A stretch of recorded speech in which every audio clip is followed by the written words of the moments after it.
So there's an environmental clearance which may be required under a 2006 EIA notification, but this is not applicable to the service sector. Okay, 7 broad sectors have been stated connected with manufacturing, and if you see item number 3, 4, 5. Okay, let's look at this. In India, environmental clearance has been required for commencing projects in 7 broad sectors as per an EIA notification. In service sector, only 3 service sectors are required: oil, gas, transport, handling hazardous chemicals only. Sorry, 2 sectors only. So only these, and 3, 4, 5 I think are the most common ones you're going to come across, apart from special industries like mining and coal and all of that, and real estate, because you are having physical infrastructure where townships, now smart cities, new cities are being built. You will have the state of Andhra Pradesh is building a new capital in Amaravati. So there are huge townships are being built, building and construction projects. So waste management facilities, all these are going to require your environmental clearance. Okay. Now, these have been divided into multiple categories. So now let's look at this. Sectors which are not listed in that schedule do not require environmental clearance. 7 sectors are there. No other sector requires an environmental clearance. Okay, and this is as per a Ministry of Environment and Forest notification in 2006. What is the validity of the environmental clearance? The prior environmental clearance is normally valid for 5 years.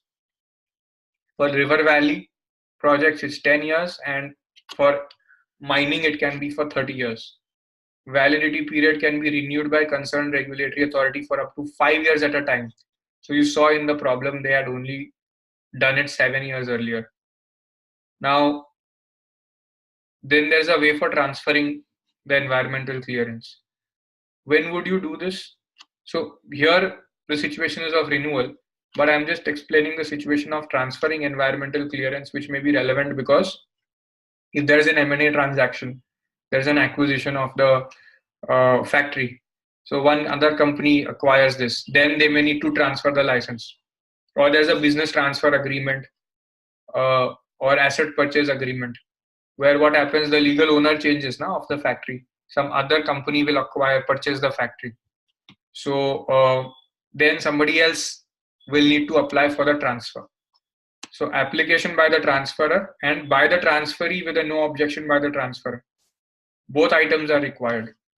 So X is selling to Y, its factory. So X has to apply, the seller. And the purchaser is the transferee, Y. Y will get a no objection by the transferor. Then it can be allowed. Some units have relaxation. Units in EPZ, industrial estate, leather complexes. Okay. If the entire estate gets an environmental clearance, then individual units are not required, which is why there's a big advantage in actually locating your factory in that page, in that kind of a location, because you've already got a umbrella compliance covered there.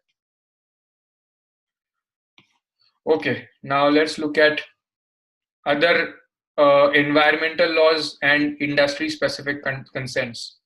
So you will see Environment Protection Act, Air Act, Water Act, all 3.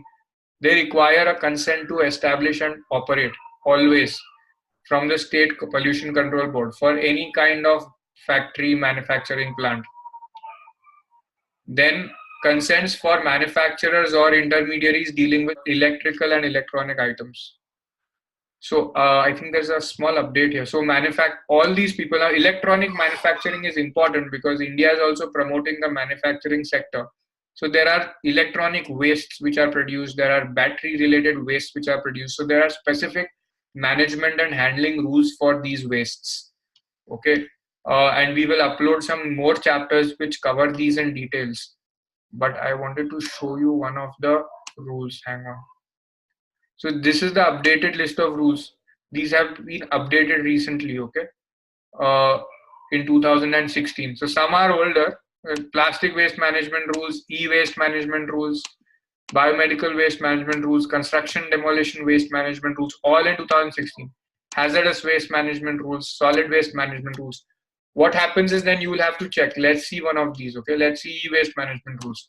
So you will have to see how this applies to you if you are in that sector of the business. These are 42 pages. Okay, so one has to be very careful seeing how does it work. Now look what it says. These rules apply to every manufacturer, producer, consumer engaged in manufacture, sale, transfer of e-waste or electrical and electronic equipment listed in Schedule 1, including their parts, but will not apply to micro enterprises under MSMED Act. Big advantage if you're a micro enterprise. Will not apply to radioactive waste and lead acid batteries because they are covered by battery related specific waste under batteries handling rules. We'll upload copies of some chapters which explain these in more detail. Now the first thing, so I'm going a little beyond the scope of the problem so that concepts are also explained. So when you are going through any of these rules now, make sure you look at this, like, do they apply to you? So to decide whether they apply to you, you have to look at this section and see whether you are covered here. Part 1. Are you a manufacturer or purchaser, consumer, producer of and engaged in processing these kind of electronic waste or their consumables? Second part of the rule, are you under any of these exceptions? If you are, then great. If you are not, then again you are covered. Then it is saying look at the equipment listed in Schedule 1. So you have to go back to Schedule 1 because if you are not producing that equipment, you can be happy because you are not covered. If you are covered, then you will have all these kind of responsibilities to deal with. And if you're not covered, then you don't have it. Let's look at Schedule 1 quickly, okay? So you'll understand. Schedule 1 is explaining what is the kind of equipment if you are manufacturing will be covered. So you understand that if you set up a hardware related plant, then you have to be covered by all of this. So mainframes, mini computers, personal computing is covered. Printers, cartridges, copying equipment, consumer electricals, all of them are there. Main refrigerator, washing machine, AC, lamps. So that's how you realize that you're covered, okay?